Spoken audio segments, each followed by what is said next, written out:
Hi, I'm Dr. Salil Khandwala, the Fellowship Director of Urogynecology and Female Pelvic Surgery at Beaumont Healthcare System in Michigan.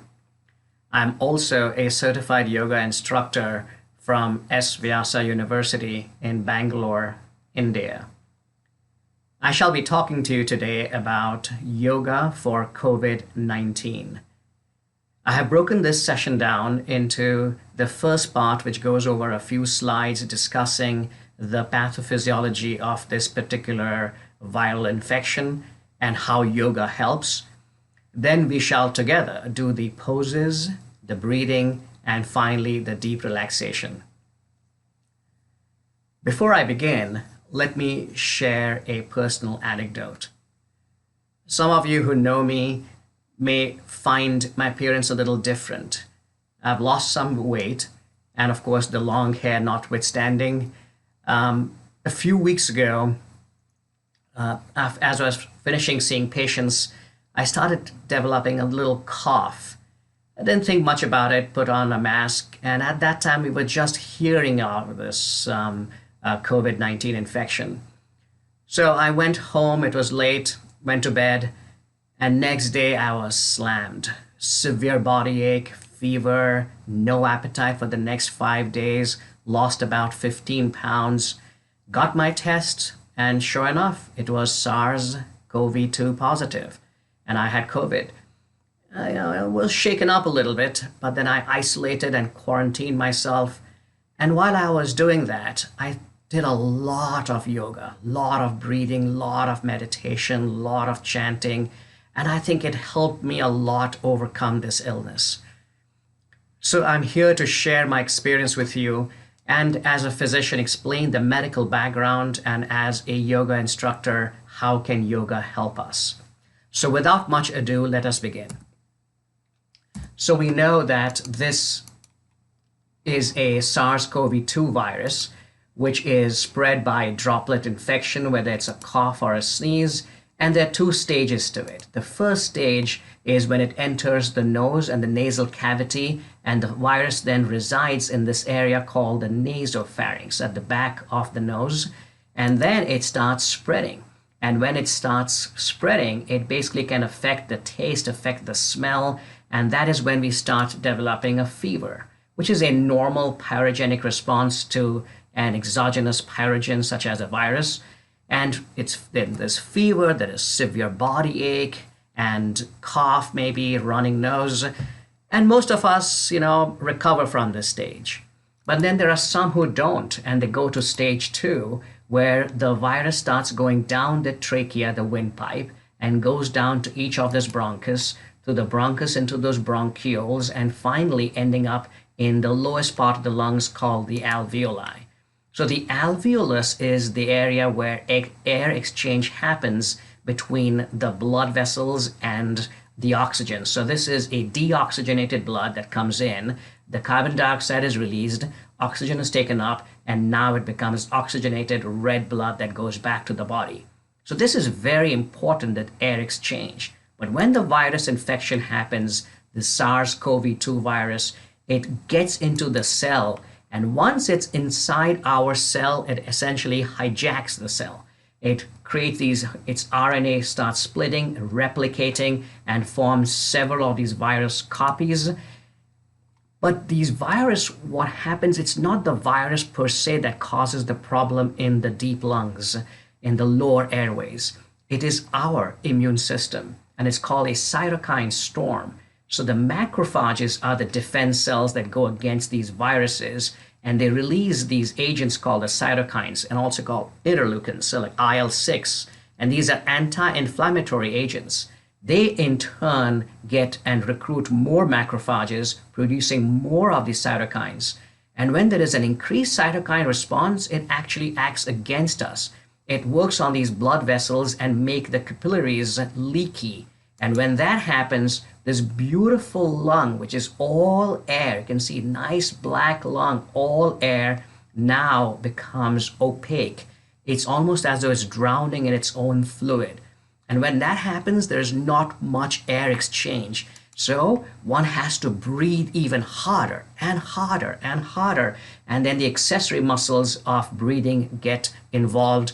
Finally, these muscles don't do well. And then we have to fall back on equipment such as a ventilator. So what if we were to stop it right here? Most of us are able to do it, but what can be the mechanisms and how does yoga help in this? So I have essentially broken it down into two stages, what I call the upper airway, where we need a strong immune response, and the lower airway, where we need a correct immune response. So from yoga helps, we know that yoga helps improve immunity, respiratory function, and also stress management. So I'll break it up into those three sections now. The upper airway, we need a strong immune system. You know, the only corona I know is this corona, the sun. And that's where the word actually corona comes from. It's that gas layer around the sun. So let's keep that word corona for the sun. And that is the sun salutation that we do in yoga. One of the most powerful and complete yoga exercise that you can do for helping your entire body, the sun salutation. And we will do this together, but it goes over different poses, and it's a total of 12 poses, and it has several benefits, whether it's on our musculoskeletal system, whether it's weight loss, improving our heart activity, including respiratory system. So we are focusing today on respiratory. So whether it is the maximum inspiratory pressure or maximum expiratory pressure, and the different lung parameters of pulmonary function are improved with this, including the rib cage and the muscle strength of our breathing, endocrine, and of course the immune system. So remember, one thing if you did in the form of poses, you should do the sun salutation. Extremely powerful sequence of poses. How do we improve respiratory function? So we'll go over some poses. So when we actually demonstrate, and you'll do it with me when we go over some of these poses, the poses that I have selected for this are everything to open the lungs, open the chest. But one thing that you need to understand is what is this Ujjayi Pranayama. It's very important to understand this. Often called the Darth Vader breathing in Star Wars, or the oceanic sound. We breathe in from the nose in yoga and breathe out from the nose. Only in a few times where we use the mouth, but it's all nasal breathing. This is the glottis and the epiglottis. So typically when we are at rest, the vocal cords are open, and this is the windpipe.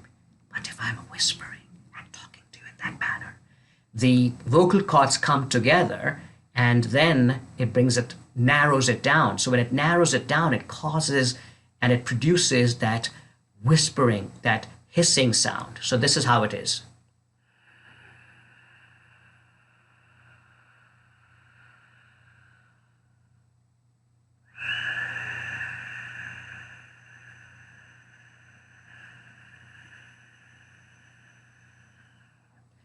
Very powerful sound that comes from the throat, not from the nose, and it's extremely helpful to do when you're doing these poses. So remember, Ujjayi Pranayama is critical, and I'll keep talking about that. When we do the poses, I'll keep saying breathe, breathe, and that is the breath, the Ujjayi breath. Then this is the other type of pranayama. It's called Vibhagya and Purna Pranayama. What does that mean? So here it's so important to understand the physiology of respiration. So as the air opens up, as we breathe, the first we've got three muscles, the diaphragmatic, the thoracic intercostal vertebrae, and the clavicular. So the diaphragm goes down, opens up the lungs, and that's how the air starts entering. So it's very important to use sequentially and together. So as we exhale, the diaphragm lifts up and almost goes into the thoracic cavity. And as we inhale, the diaphragm moves down. So it's a piston-like movement of this muscle that is existing between the thoracic and the abdominal cavity. It's very important to understand this. And when I show you the abdominal breathing, and we'll demonstrate it together, you'll understand what that means. That's one. The second is this intercostal. So the vertebrae, the vertebrae and the ribs, not the vertebrae, I'm sorry, the ribs, they lift up like the handles of a bucket. So ribs are connected to the back, to the vertebral column, and when they come in the front to the sternum, so when they lift up, that's how you expand your chest. That's called thoracic breathing. It helps with the middle part of the lungs, and then the clavicular breathing is the apex of the lungs as you lift your shoulders and move back, and I will demonstrate this. The key thing that you have to understand is that all these three things have to happen at the same time. So if I go back to that total breathing, you should use the diaphragmatic breathing first, the thoracic breathing second, and the clavicular breathing the third as we inhale. And as we exhale, we do the same way. The diaphragmatic expiration first, then the thoracic, and then the clavicular. So this way you expel all the air from the lungs in a proper sequential manner from the base to the apex. That's very important. So even what we consider the dead space of the lungs, where the air just remains, you need to clear it up. And this is important. You do not want that virus to stay back in the lower lungs. So this is where one of the locks comes in, called the Uddiyana Bandha, or the upward flying lock, where you are sucking the belly in and getting the belly button, the navel, to almost touch the back of a vertebral column, so as to speak. So I'll demonstrate this, and we will do it together again. This Uddiyana Bandha is very important because as you're doing it, you're lifting that diaphragm way up and emptying those lungs. Another key part that I practiced a lot and I strongly recommend is Kapalbhati Kriya. Now remember, if you have uncontrolled hypertension, history of seizures, or if you have herniations, or if your doctor advises you against it, then please don't do it, because it's a little bit of a forceful maneuver, as it's a forced exhalation and passive inhalation. Very powerful. It's excellent for our body system, excellent for our immune system, excellent for metabolic syndrome. It's good for everything. Excellent. So when we talk about the work of breathing, that's why it's so important to understand the diaphragm, understand the ribs, understand the intercostal muscles, and then understand the role of the accessory muscles. Now that we talked about pranayama, let me shift gears to a different technique called jalaneti. Now, some of you may have heard of this thing called the neti pot, and it is basically you put hypertonic saline through one nostril and it comes out from the other nose. Now, there are some studies. This was initially described in the 15th century in the Hatha Yoga book, and it's also called a Shuddha Kriya, or a body cleansing practice. And there's a study in the British Medical Journal in 1895 which described nasal irrigation, and in 2007, a Cochrane meta-analysis of randomized studies showed that it had some improvement, but the evidence was low. So the most important thing about this is that it helps with mucostasis. So when the mucus is just hanging in there and you want to get rid of it, it could help with it. However, this is word of caution. It should only be performed by experienced yogis, and when you learn it, you should learn it under the direction of a teacher. Now, it is controversial. Now, when I got the symptoms personally, I did not know I had COVID, and I was doing jalaneti. But I was doing it because I'm a seasoned practitioner. I do it all the time.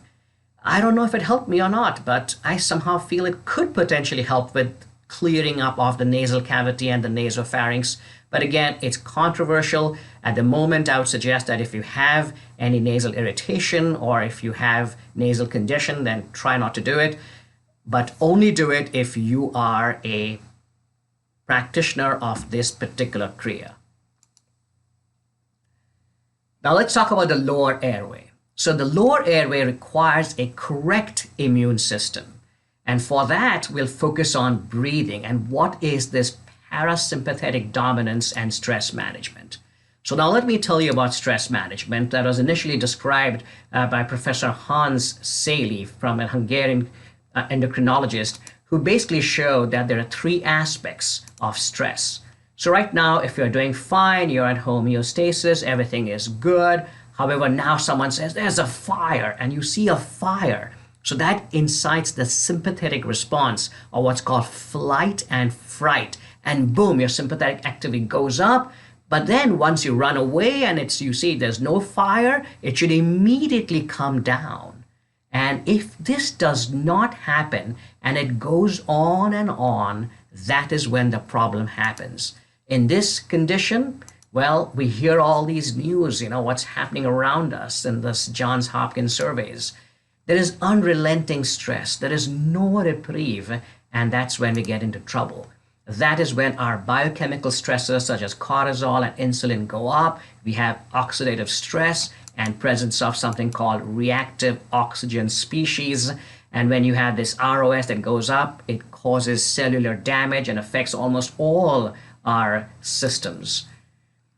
So what Saley described is that if you don't come right down and this persists, then that perpetual stress eventually will lead to exhaustion. And an exhaustive phase is where your immune system weakens, and that makes you susceptible to infection. So our goal is not to do this, but come right down. And when you have a compromised immune system, this is what can happen. So there is this turbulence and furtive mind with stress. What you want is this: total quiescence and calmness. Chitta Vritta Nirodha. Regulating the furtiveness of our monkey mind. So when you talk about yoga and stress management, you want the reactive oxygen species to be down, but you want the antioxidants to be high. And similarly, restore that sympathovagal balance. Less sympathetic activity, more parasympathetic activity. And that is what pranayama does.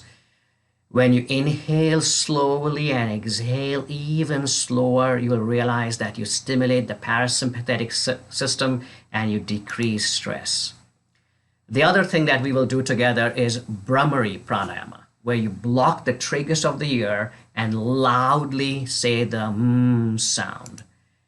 It's a sonic cleanser, and how it can help with COVID-19, it'll help the free movement of air between the nasal cavity and the sinuses. It increases nitric oxide, which is a vasodilator, and that improves the nasal temperature and humidification. And besides having a local effect, it also reduces anxiety by stimulating the parasympathetic system. So that's the different methods of pranayama. Now moving on to yoga nidra, or meditative state, this is also same thing, increased parasympathetic activity, and let's talk about alpha wave coherence. So this is a classic EEG, different type of waveforms. Typically in an awake state, as I'm talking to you, it's a lot of these beta waves, conscious waves that are happening. And at the same time, there is an irregularity of this activity. As we get into yoga nidra and we do more of that, there is alpha wave activity that takes over and becomes synchronous, and there's coherence. During the beginning of this yoga nidra session, you'll hear me tell you to create a sankalp, a resolve. Normally I have you do your resolve, but how about if this time we collectively did one specific resolve, which is say to yourself, when we do the yoga nidra, remember this, say to yourself, I have a balanced immune system. I will fight this virus. We shall collectively fight this virus, and we shall extricate this virus from our earth. So remember this, and let us all make this our resolve when you actually do the yoga nidra session in a few minutes. So without much ado, let's get started with the poses.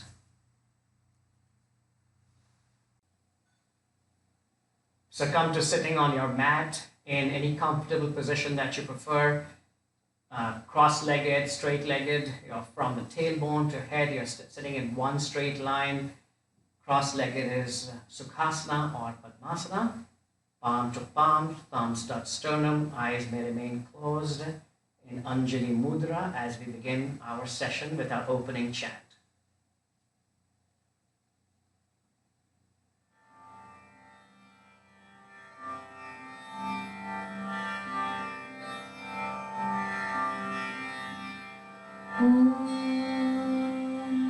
Sahana Bhavatu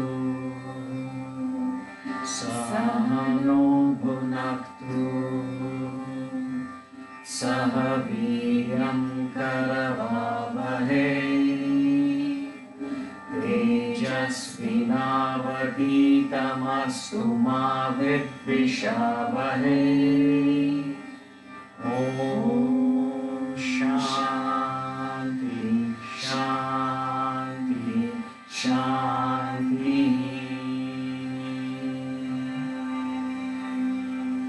Om Sahana Bhavatu. Let us all be protected. Sahano Bhunaktu. Let us all be nourished. Sahaviryam Let us all work together with zest and vigor as one. Let our studies be brilliant and let us never have hatred for each other. Peace to you, peace to me, peace to all.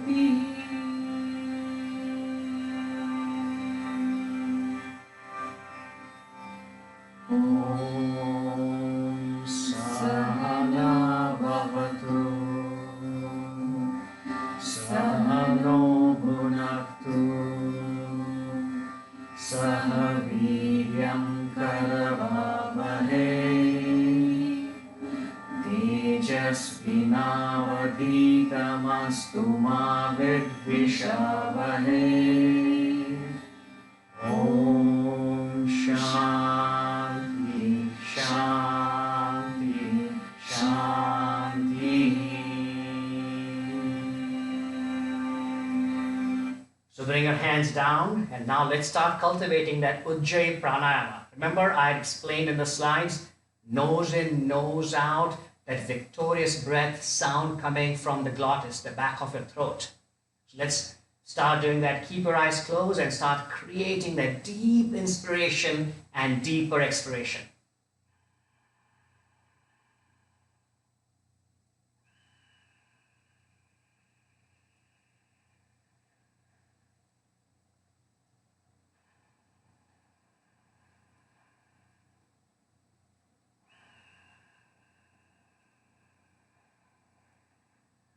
So keep breathing and keep doing that a few times. And we'll begin with our sun salutation. Remember our corona flow, the sun salutation, the vigorous and the powerful flow that we shall be starting now. So keep breathing. Nice deep breaths in, deep breaths out.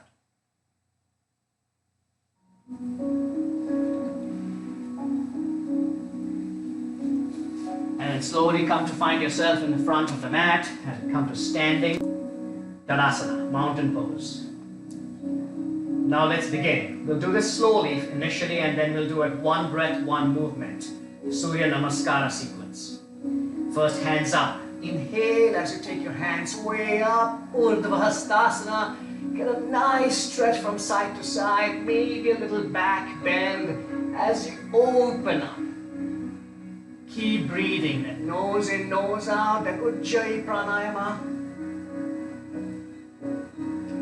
As you exhale, you swan dive over straightish legs. Maybe initially your hand can go to the opposite elbows and just dangle for a few seconds in Uttanasana.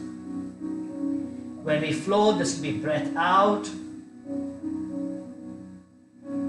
Plant your hands on either side of the left foot. Take that right knee back. Now your knee could be down or up. If you want to push yourself, keep that knee off that mat and look up, arching up in Ashwa Sanchalasana, equine pose. Breathe. Then take the left leg to join the right as you come into plank, either Phalakasana. Three options. Your knees could be down, knees could be up, or if you want to push yourself a little bit more, come down to Chaturanga Dandasana, where your elbows are tucked in, pressing against the rib cage, and the body is horizontal and you're on your hands and feet. Keep breathing. From here you come down to the 8-limb pose. Your toes are already down. Bring your knees down, bring your chest down, bring your chin down, and your hands are touching. So 8 parts of your body are touching. Your pelvis is lifted up. Elbows are tucked in. Ashtanga Namaskara. Ashta is 8-limb pose. When we flow, you'll be holding your breath just for a few seconds in this transition pose. The next, roll onto the top of the feet. Elbows are tucked in. You come up. either into Bhujangasana, which is Cobra as you look up, or hands and feet coming, lifting your entire body off the mat in Urdhva Mukha Svanasana. Now you're entirely only on your hands and feet. Keep breathing, keep breathing. Rolling onto the soles of the feet, you're coming into Adho Mukha Svanasana or downward facing dog. Remember, the same leg that went back comes back in front and between the two hands in Ashwa Sanchalasana on the right side as your right knee comes in. And now you're reversing it. Left leg joins the right as you fold. Come all the way up. Hands to heart center. Samasthiti. That essentially is our flow on the right side. So now let's do the left side. Stakes up and we go a little quicker than the right side. So you take your hands up as you inhale, exhale, inhale, and then fold as you exhale, inhale, exhale. Left leg goes back. This time the right knee goes into the right shoulder. You're arching your back up as you look up, as you inhale. And as you exhale, your right leg goes back into that Chaturanga Dandasana. Bring your knees down, chest down, chin down, pelvis is up. For now, just breathe a couple of times in this pose. And then come up to your version. As you inhale, you come up and look up. As you exhale, you come to that downward facing dog. As you inhale, the left leg goes back again in front. As you inhale and look up. As you exhale, the right leg joins the left and you fold. Inhale, you come all the way up. And exhale, hands to heart center. And Samasthiti. So this is a classic Sun Salutation Surya Namaskara flow. Now we'll be doing this one breath, one movement. Little vigorous flow, so let's get going. Here we go. Hands up, inhale. And fold as you exhale. Right leg back, inhale. Left leg joins, exhale. Hold your breath in that 8-limb pose. And inhale up. And exhale down. And inhale, right leg comes forward. Exhale, left leg joins. All the way up. Hands to heart center. Samasthiti. Left side, inhale up. And exhale, fold. Left leg back, inhale. Right leg joins, exhale. Hold. Inhale up. Exhale down. Inhale left forward. Exhale right comes. Inhale up. Exhale hands to heart center. Samasthiti. All right. This is that powerful, energizing flow. So let's do at least 3 together. One breath, one movement. Keep up the pace. Let's keep going. Eventually, you pause me and then do 10 times. All right, so here we go. Hands up. Uttanasana. Ashwa Sanchalasana. Chaturanga Dandasana. Ashtanga Namaskara. Urdhva Mukha Svanasana. Adho Mukha Svanasana. Ashwa Sanchalasana. Uttanasana.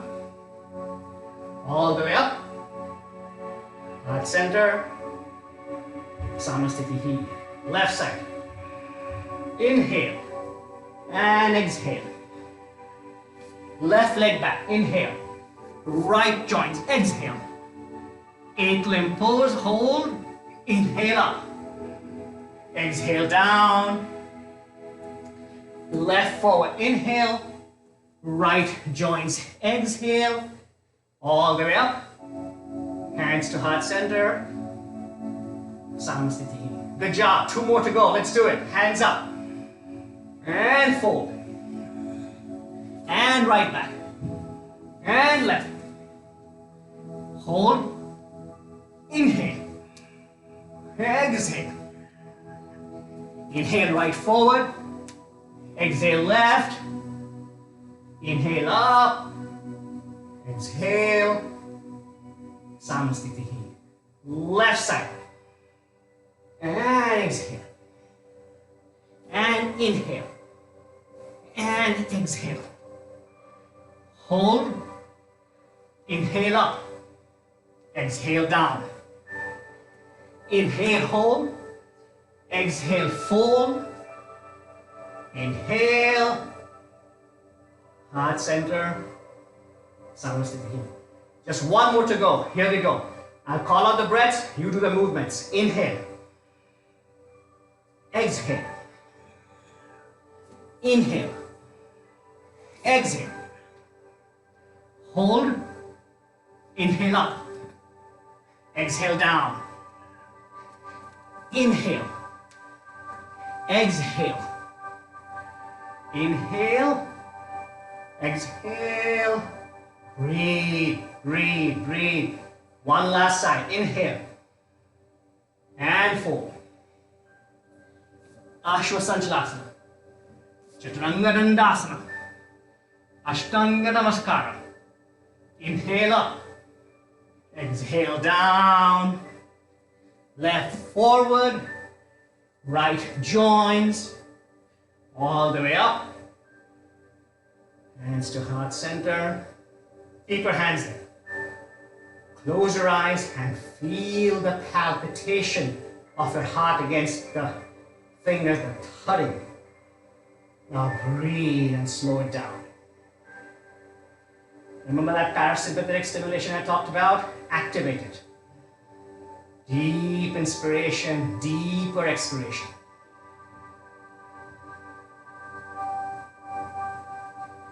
Samasthiti. Good job. Well done.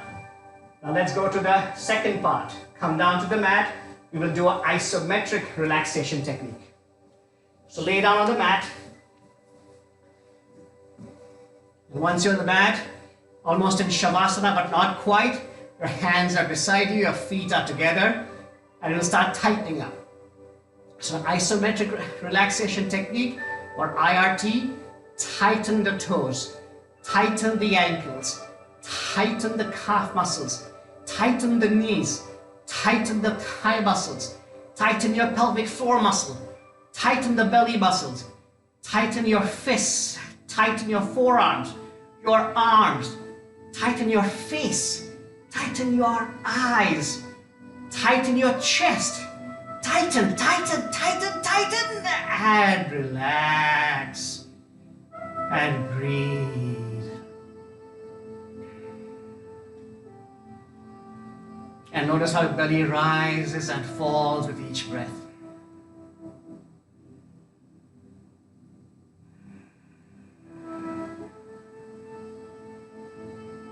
A few more breaths. Fall onto one side and with the support of your hands, slowly come up to standing. Now let's do our poses. So begin with our Virabhadrasana, warrior pose. So face towards the left edge of the mat. Make sure your feet and your toes are equidistant from that left edge. Now externally rotate the right foot so that the right hip, so that the right foot is perpendicular to the front. Your left foot becomes at 45 degrees to the back. So pivot and keep it fully planted. Your left knee is straight. Your left hip is moving forward. Right hip is moving back. Chest is becoming parallel to the front. Your right knee is getting bent. And your right thigh is becoming parallel to the floor. Now, start moving your hands up. As your hands start going up, stretch. Remember, every yogic pose is a stretch and extension, not collapse and contraction. Gaze goes to the thumb, slide back, bend. Now you are in warrior one. Breathe. Every pose is called Trishtanam Yoga. Trishtana Yoga has pose, Asanam Pranayama Drishtihi. Asanam is Virabhadrasana 1. Pranayama is Ujjayi Pranayama that I discussed before. And Drishti, where's your gaze? It's at the thumbs, Angustamati.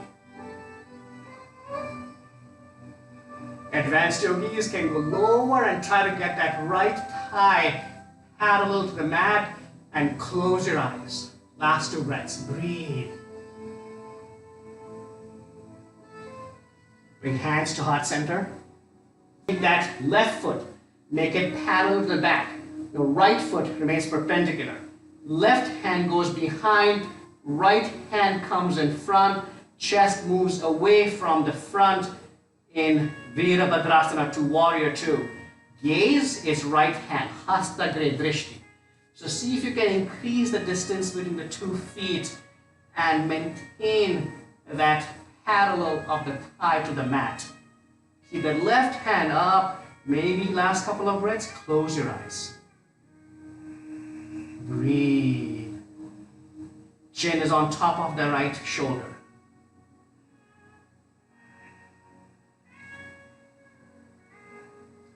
Baddha Virabhadrasana. Take your hands behind you. Clasp your hands. Open the chest. Drop the shoulders down. Bring the scapula together. Look up as you open. Enjoy this opening of the chest. And breathe. Nose in, nose out. Ujjayi Pranayama. Now, with the chest leading the way, you're folding at the hip, looking forward. Head is going down, hands are going up as you go into humble warrior.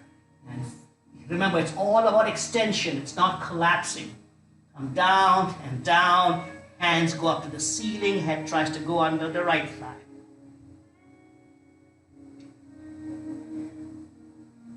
Slowly come back up, bring the left to join the right, and come to prayer and standing. Let's do the other side. All 10 toes equidistant from the right edge of the mat. Left hip externally rotates so that the left foot becomes perpendicular to the front. Right foot is at 45 degrees. Right foot is completely planted. Right hip moves forward. Chest becomes parallel to the front. Left knee is bent. Keep that bent so that the left thigh is almost parallel to the mat.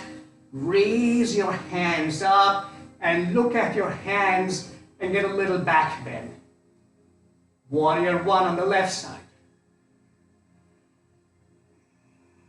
Breathe. So remember, gaze is thumbs, breathing is Ujjayi. This is Virabhadrasana 1. Bandhas, your pelvic floor is locked, Mula Bandha is active, Uddiyana Bandha is active, your belly is locked, and you're breathing from the chest. Remember, we talked about that, the Vibhagya Pranayama. Warrior 2, left hand goes in front, right hand behind, chin over left shoulder, keep that bend at that left knee, take your chest away from the front, Warrior 2. Hands go behind in Baddha Virabhadrasana, clasp them, open your chest, drop the shoulders back, and look up first, enjoy this opening. And then you start moving down and getting the chest, then the chin, and then the forehead. And taking the hands up to the ceiling in the humble warrior pose.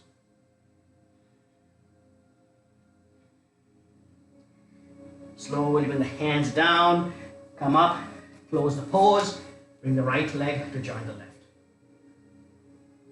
Just stay in this standing pose, eyes closed, and enjoy the breath. So today what we'll be doing is mainly working on our chest, opening the chest and helping respiratory system, and therefore also enjoy some of the poses that benefit it. Let's go into now a combination, and it's up to you how you want to do it. It's called Anjaneyasana, where left leg remains where it is, your right foot goes back, take the full expanse of the mat, and my mat is a 7-foot mat, some of you may have a 6-foot mat, it's your choice. Now your knee could either be on the mat or off the mat. Once you're there, take your hands up. If You're going to push yourself, keep that right knee off the mat, and slowly start looking up at the thumbs.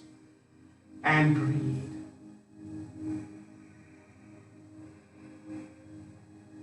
Now we'll do a combination. Take your hands out as you inhale, and hands in as you exhale. Do that 3 times.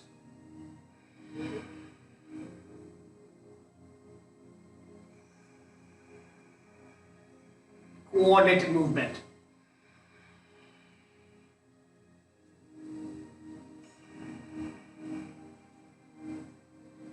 Anjali Mudra.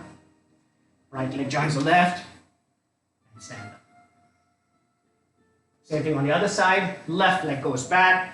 Right leg remains where it is. So remember, if you want to drop the knee down and roll onto the top of the foot, you can do that. As you're arching back, you can do it. Or stay on your toes and keep that left knee off that mat. And 3 times. Inhale, exhale.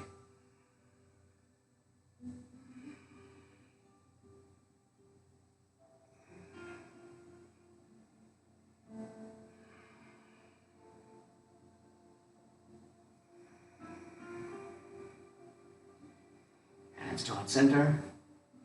Left joints right as you close the pose. One balanced pose, standing up, and then we'll come down to the mat very soon. Power that left leg. Make it absolutely straight.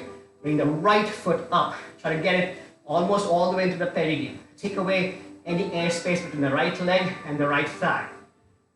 Vrikshasana, tree pose. Hands in prayer, and maybe grow the tree. Bring the arms pressing against the ears, block it, and keep breathing. One leg balance pose.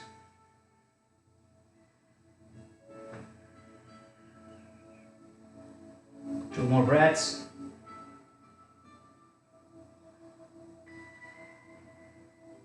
Very nice, good job. Hands down, bring your leg down, and shake it off for a few seconds as you do the other side. Power that right leg, bring the left leg up and bring it all the way in. Again, just like the right side. As long as if you want to just keep it on the mat, that's okay. Don't keep it against that right knee. That's not good. Below is fine and above is fine, but all the way up is where you want to eventually aim to and then grow your tree.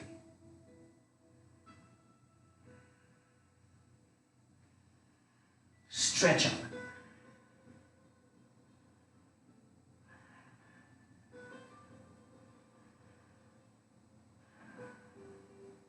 Two more breaths.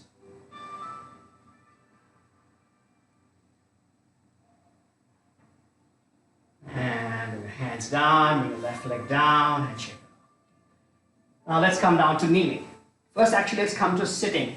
There are 2 ways of sitting. You can sit down straight on your heels. So face the front.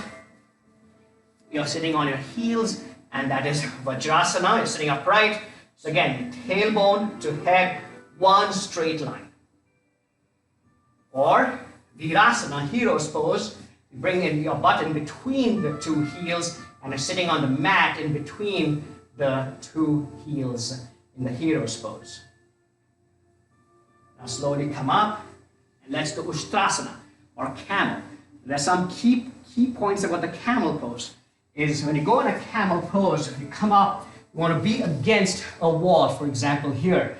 So my knees and my pubic bone is against the wall as I'm falling back. You want to keep your thighs perpendicular. So as I fall back, I go to the right heel, left heel, but my thighs remain perpendicular to the mat. And breathe. It's a very powerful pose as it opens that chest, activates the parasympathetic system through the Vajranadi. Keep breathing. Ustrasana, camel pose.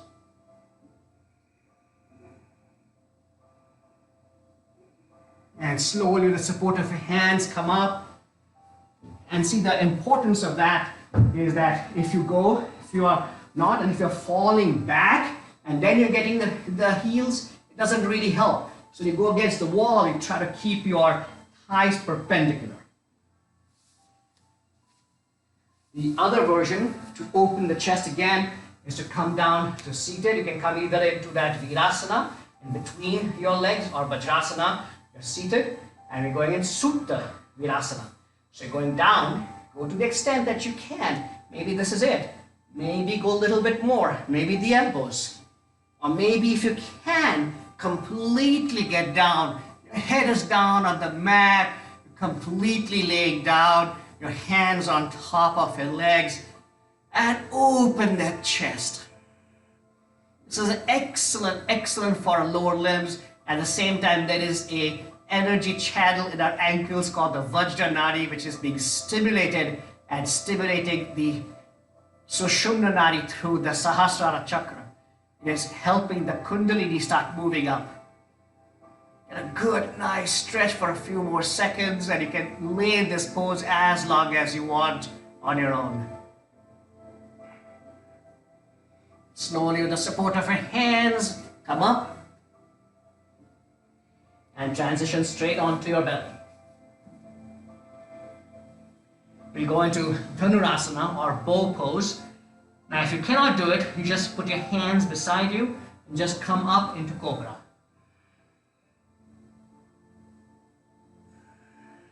But if you can, then right hand gets the right ankle, left hand gets the left ankle, roll your shoulders back, and the power come up, and inhale and breathe, and rock a little bit if you want.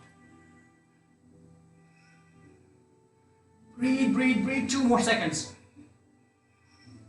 And come down, well done, good job. Relax, release. Come up to Bhujangasana and come to Child's. I think I owe you a Child's now. It's been a while since we just moving on. And relax in Child's for a few seconds. We have one more pose to do, and then we're almost done with the pose sequence. And that pose is called Matsyasana, or fish pose, where you come down, legs straight, elbows back. Again, you're opening your chest as you look back. That is one version, looking back, dropping back. Second version is hands up, feet up, the back of the head is on the mat. The third version is where you go into lotus pose, leg over leg, and then in lotus, you start coming back and you push your head back as you look back, and you hold on to your feet and open that chest. Breathe.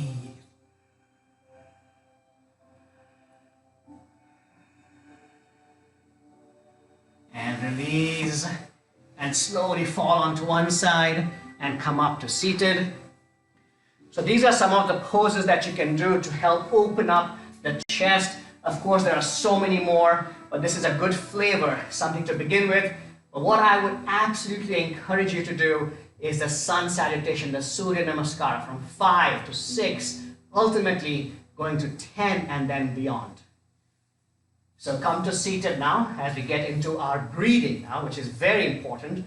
So come to seated and sit simply like this, or if you want to get into Ardha Padmasana, which is half lotus, or Purna Padmasana, which is a full lotus pose, leg over leg, you sit upright.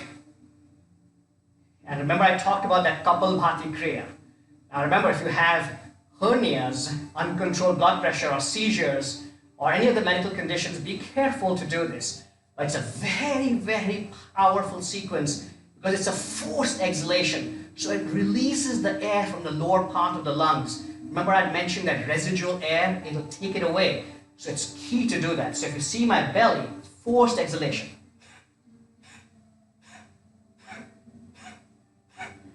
Goes in, it's forced exhalation, passive inhalation.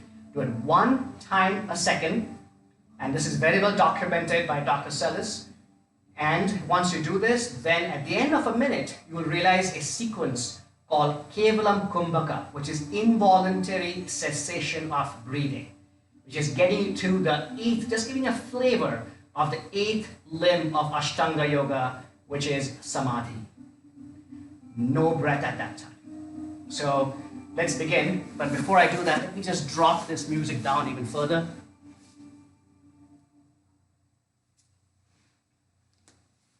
Coming back again, however you're sitting in Padmasana, and let's go. 1 minute, one per second.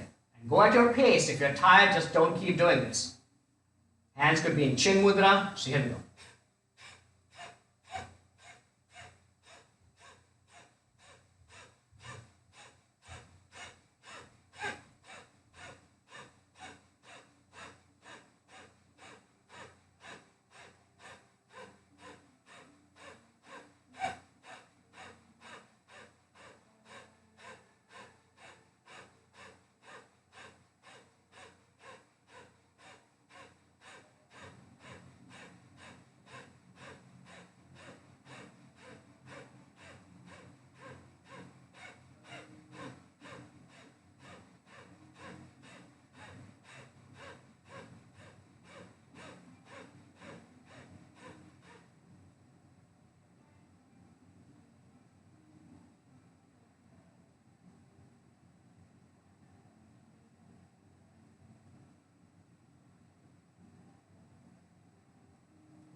Total cessation of breathing at the end of the 1 minute, Kevalam Kumbhaka. And now you can breathe again. So very powerful sequence, getting that, in fact, as I mentioned, that when I was doing the Jalneti, when I had the problem, at the end of the Jalneti, I would always do this Kapalbhati. So whatever water was remaining in my nose or in my nasopharynx, I would push it out by doing this Kapalbhati Kriya. So now let's do our sequential breathing. Remember we talked about that. It's so important to understand the 3 different parts of a breath, starting from the basal area to the middle to the apical. So when you do the basals, remember it's all about the belly. Hand on the chest, nothing's going to happen. My belly is going to go out and in as my diaphragm moves down and up. If the diaphragm moves down, the belly goes out. So you're inhaling. So here we go.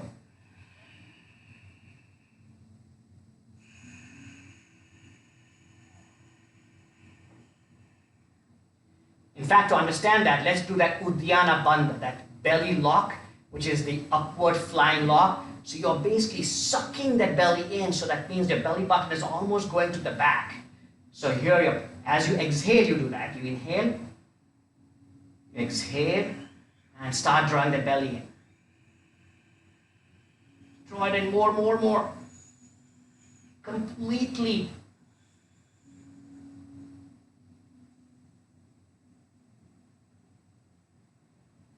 And inhale. What that does, it lifts that diaphragm up, almost it puts it in the thorax. So that muscle goes all the way up, it empties the lungs. You want to push that air out of the lower lungs and let it get out. So that virus is sitting there, you want to get it out. Let's do one more time. As you exhale, start locking.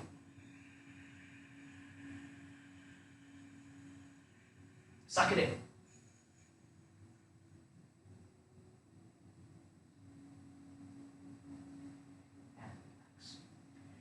So once you know the Uddiyana Bandha, you can focus on the belly as I showed you. Belly out and in. Create a paunch and suck it in. Create a paunch and suck it in.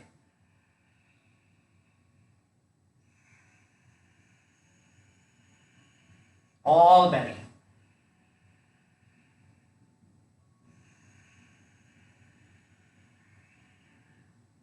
Remember the thorax, how the ribs lift like the handles of a bucket. So now it's all chest, no belly.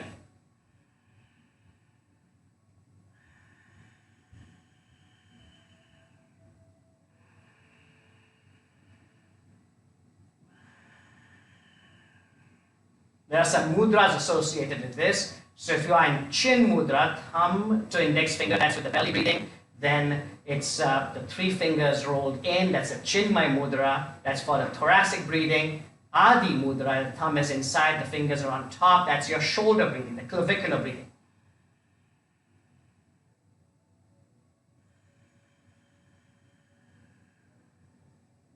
Now that's Brahma mudra, bringing hands to the lower belly, and that's called Brahma mudra. And now you do belly, chest, and neck. Inhale that way and exhale as belly, chest, and neck. So what is happening is you're sequentially releasing the air from the lower lobes, then the middle lobes, and then the upper lobes. So So here we go. Inhale deep, belly, chest, neck.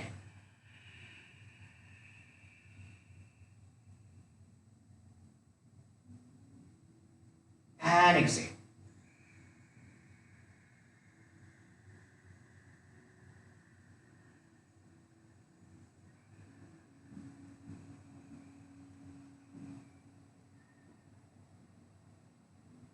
Keep doing that a few times. Good deep inhalation.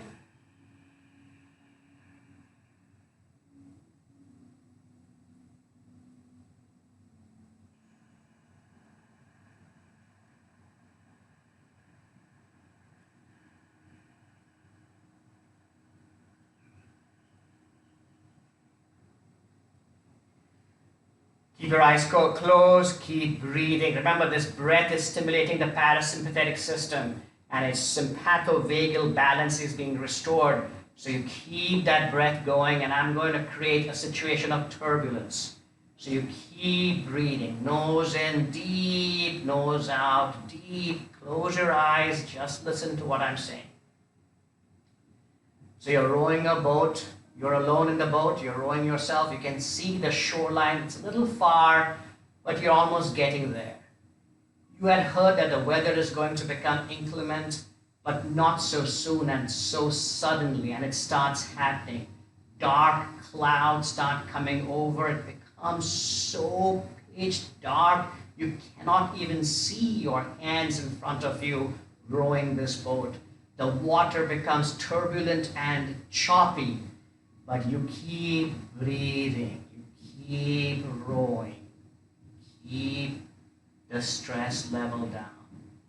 Suddenly there's a flash of lightning. It's almost daylight and it's gone, and you know what follows. Loud, thunderous roar. But you keep breathing and you keep rowing. Now the scene shifts. You are on the shore. It's absolutely clear skies, not a single cloud in the skies, totally blue skies. And guess what you can see? The water is absolutely still. There's not even a slight movement or a ripple in that water. In fact, you can see an absolutely perfect mirror-like image of the snow-capped mountains in that water. Look at it, completely still. Your breath made it happen. Chitta vritti nirodha. It controlled and regulated the furtiveness of our monkey mind. The first principle of yoga.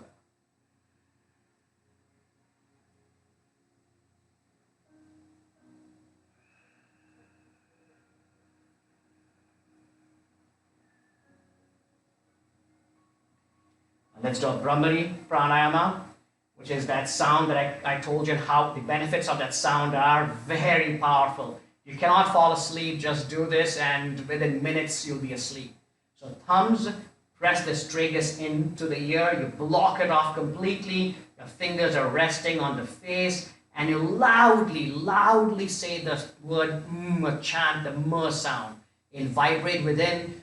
We'll do it 5 times, but you can do it as much as you want. Just get that tranquility. So make sure that you block, take a deep breath.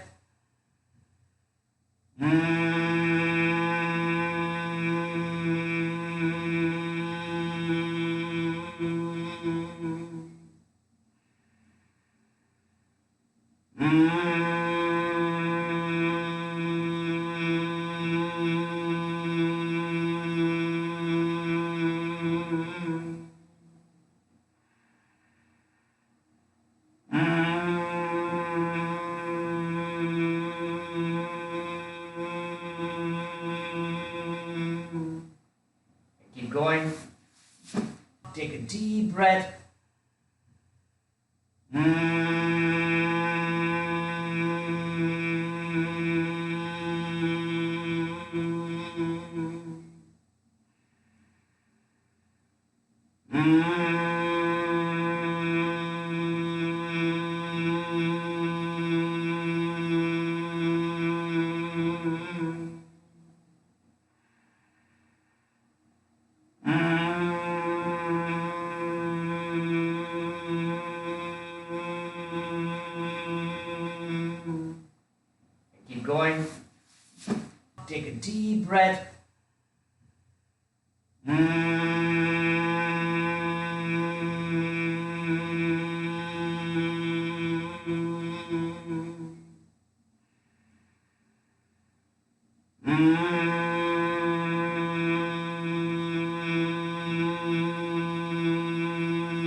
Keep going. Take a deep breath.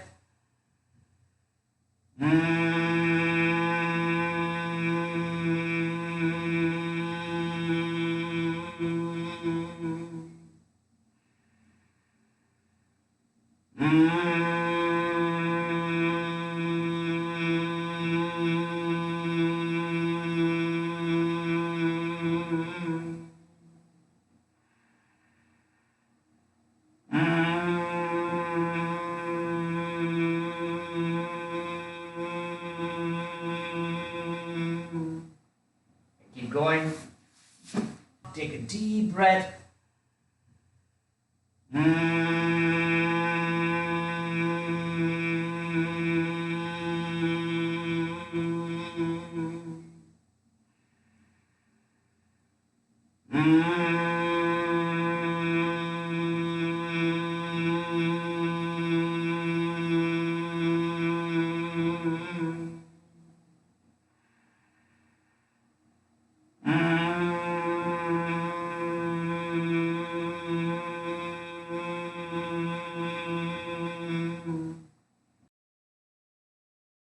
And then finally come down to laying on the mat in Shavasana, and we begin our Yoga Nidra session. Remember the sankalpa, the resolve that I told you to make?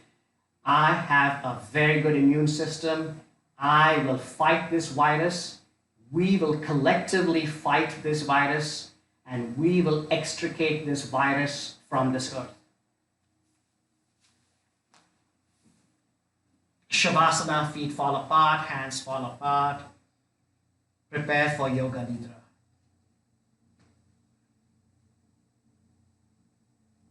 Please lie down on your back on the floor, on the mat, and adopt the pose called Shavasana. In this position, the body should be straight from head to toe, the legs slightly apart, and the arms a little away from the body, with the palms of the hands turned upwards. Adjust everything, your body, your position and clothes, until you are completely comfortable. During Yoga Nidra, there should be no physical movement. Close your eyes and keep them strictly closed until you are told to open them. Take a deep breath, and as you breathe out, feel the cares and worries of the day flow out of you.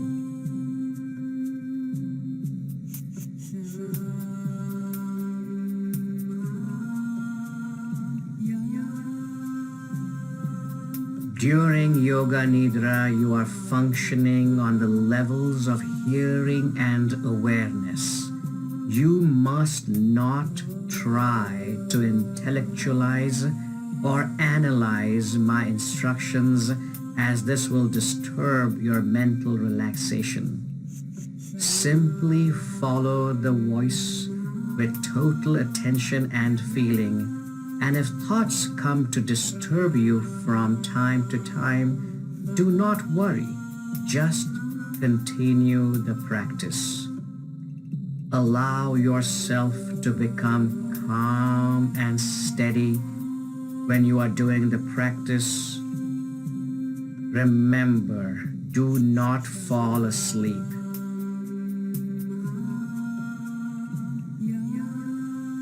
Become completely aware of the importance of stillness. Develop your awareness of the body from the top of the head to the tips of the toes, and mentally repeat the mantra Om. Complete stillness, complete awareness of the whole body. Again, Om.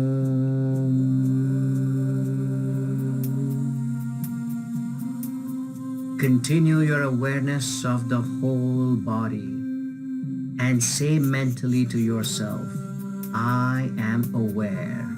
I am going to practice Yoga Nidra. The practice of Yoga Nidra begins now. At this moment, you should make your resolve. The resolve should be simple. You must develop a resolve to say at this time. It should be short, positive statement in simple language, stated 3 times with awareness, feeling, and emphasis. The resolve you make during Yoga Nidra is bound to come true in your life. We now begin rotation of consciousness, rotation of awareness by taking a trip through the different parts of the body. As quickly as possible, the awareness is to go from part to part. Repeat the part in your mind and simultaneously become aware of that part of the body. Keep yourself alert but do not concentrate intensely. Now, become aware of the right hand, the right thumb, the second finger, the third finger, the fourth finger, the fifth finger, the palm of the hand, the back of the hand, the right wrist, the forearm, the elbow, the upper arm, the shoulder, the right armpit, the right waist, the right hip, the right thigh, the kneecap, the right calf, the ankle, the right heel, the sole of the right foot, the top of the foot, the big toe, the second toe, the third toe, the fourth toe, the fifth toe.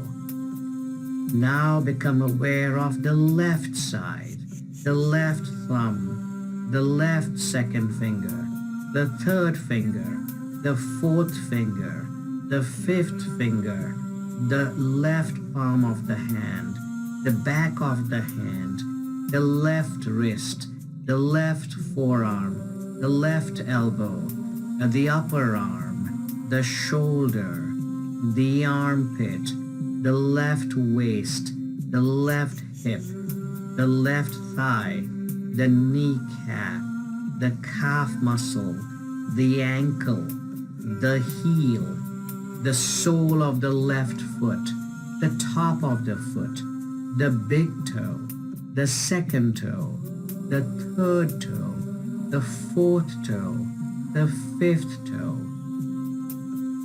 Now onto the back. Become aware of the right shoulder, the left shoulder, the right buttocks, the left butt, the spine, the whole back together.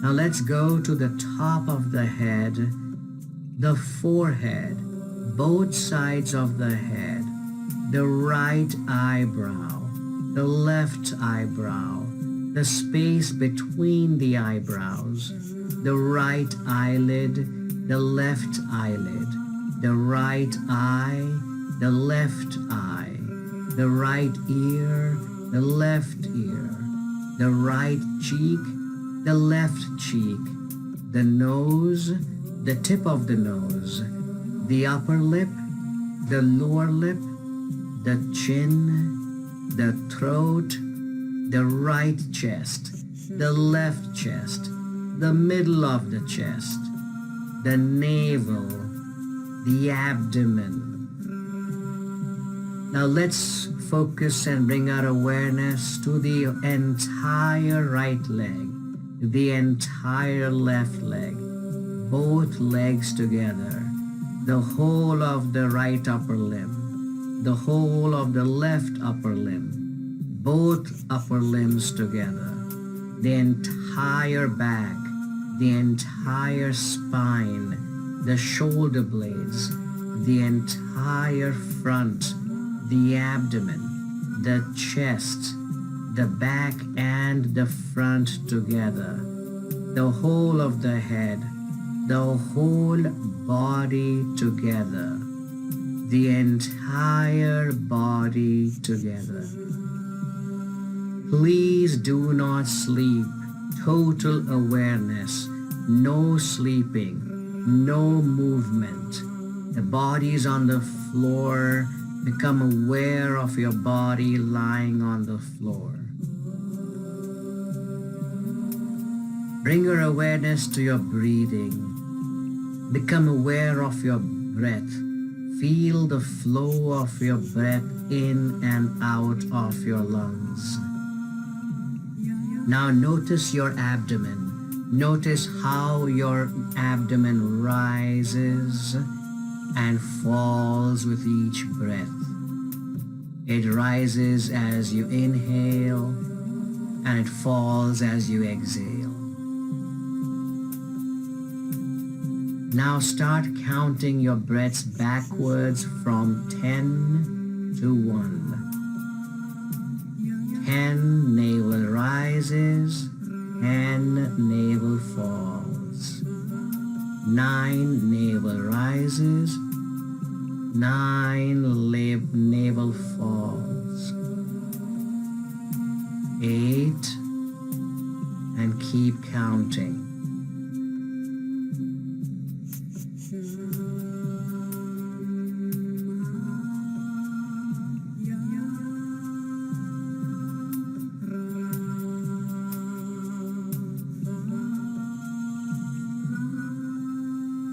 Stay completely awake. Do not fall asleep.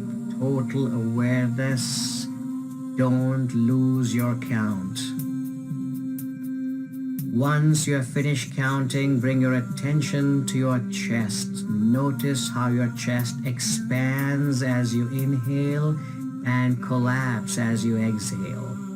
So this is again one breath as you inhale and exhale. So same way, let's count from 10 down. Inhale.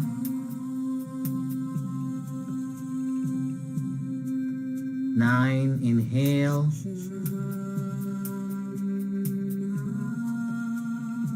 Keep the count going. Remember, no falling asleep. Stay totally aware. Do not fall asleep. Keep the count.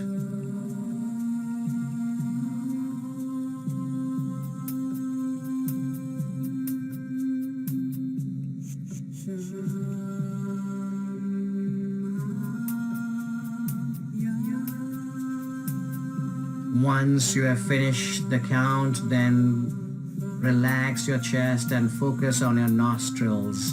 Notice how the cooler air goes in through the nose and the warmer air as it comes out from the nose. This again is one breath, with inhale and exhale forming one breath. So let's again count 10 breaths from 10 down. Let's inhale. 9, inhale. Stay completely awake, no falling asleep, total sensory awareness, no movement, remain completely still on the mat. Keep the count going all the way down to 0.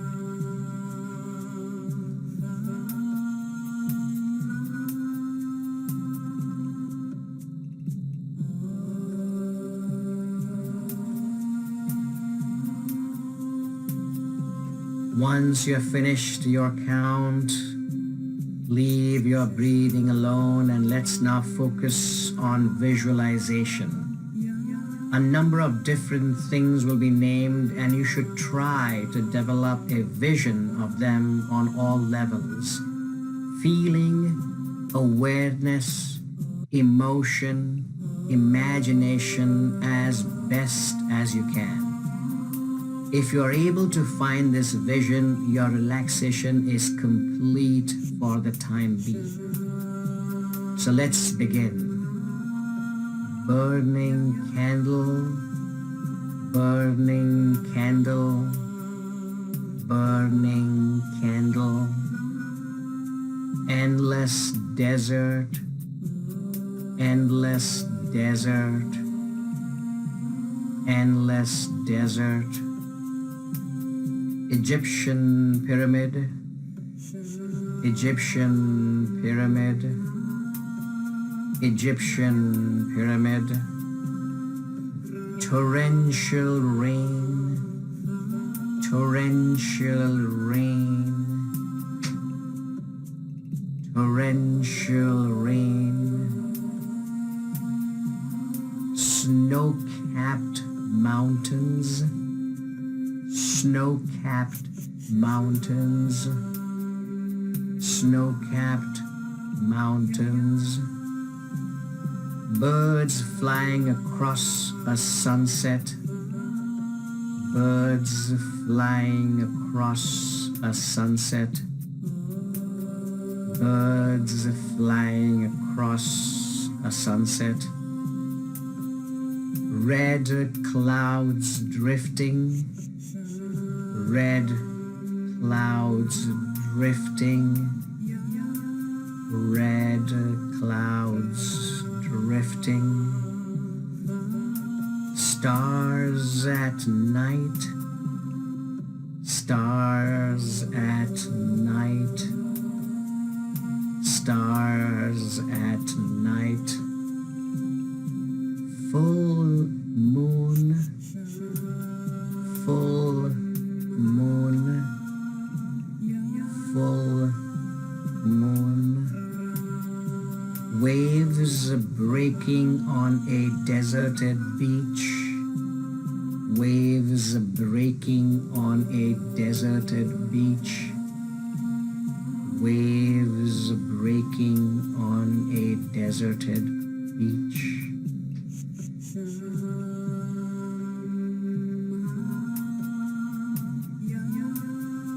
Now is the time to repeat your resolve. Repeat the same resolve that you made at the beginning of the practice. Repeat the resolve 3 times with full awareness and feeling.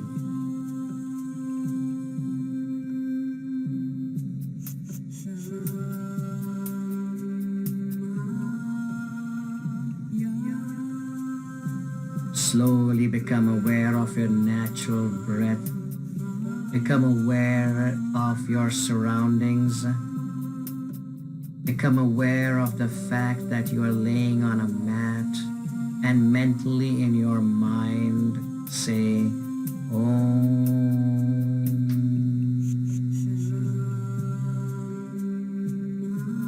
Om.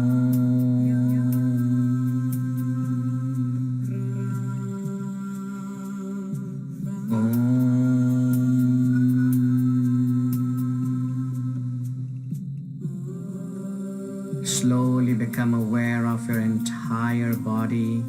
Become aware of your surroundings. Now you can start moving your body and stretching yourself. Take your time, do not hurry. When you're sure that you're wide awake, sit up slowly. So now come up to seated. Let's close our practice, palm to palm.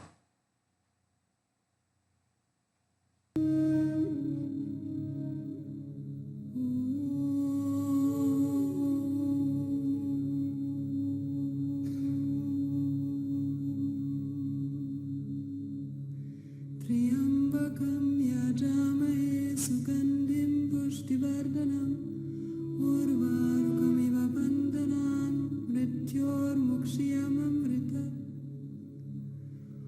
ॐ त्र्यम्बकं यजामहे सुगन्धिं पुष्टिवर्धनम् उर्वारुकमिव बन्धनान् मृत्योर्मुक्षीयममृतम्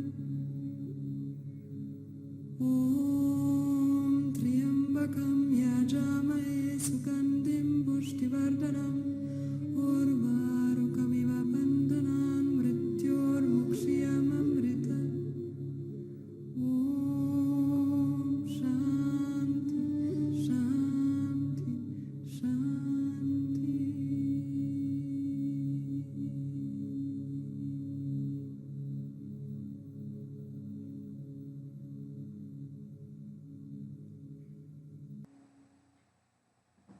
This is the Mahamrityunjaya chant, and basically what it means is it's invocation to Lord Shiva, the three-eyed Lord Shiva, who is all powerful, all strength, all knowing, and it's requesting Lord Shiva that just like how the cucumber liberates and frees itself from the twines to liberate us from mortality into immortality. Personally, I consider this to be symbolic in what's happening today. The Lord, the three-eyed Lord Shiva is none other than our healthcare providers, the doctors, the nurses, the nursing aid, the everybody, the respiratory therapist, or even those who are working in the lab, who are trying to get a vaccine or medicine for us to fight this virus. So they are using their third eye. So the third eye is in the forehead, and it's called the Ajna chakra. And the Ajna chakra, which is one level below the Sahasrara chakra, basically embodies knowledge and power, but mainly intelligence and knowledge. And through their intelligence and knowledge, they're going to help us control this virus and therefore decrease our mortality and morbidity. Palm to palm, Anjali Mudra. The light in me humbly bows to the light in you. Namaste.